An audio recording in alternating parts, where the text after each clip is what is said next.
আসসালামু আলাইকুম 99 নাম্বার প্রবলেমে বলতেছে input and numbers and print only the odd numbers. Okay, আমরা অড নাম্বার প্রিন্ট করব। এটা সেম ইভেন নাম্বারের মতোই, যে আমরা কি করব, একটা ইফ কন্ডিশন ইউজ করব এবং ওইখানে কন্ডিশন আগেটা কি ছিল, যে যদি মড করলে তা 0 আসে বা ভাগশেষ যদি 0 আসে তাহলে প্রিন্ট করব। যেহেতু অড নাম্বার বলতেছি, তাহলে অড নাম্বারের শর্ত কি, যে ভাগশেষ 0 আসা যাবে না। ভাগশেষ যদি 0 না আসে তখন তাকে আমরা প্রিন্ট করব।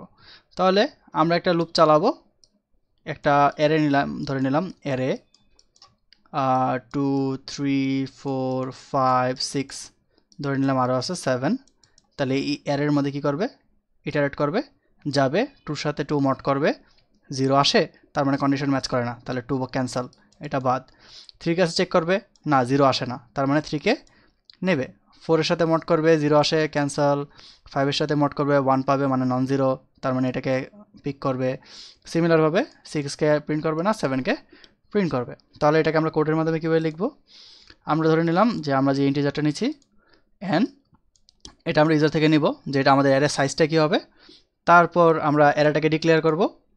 ডিক্লেয়ার করার পর আমরা লুপের মাধ্যমে আমরা ভ্যালুগুলো অ্যাসাইন করব।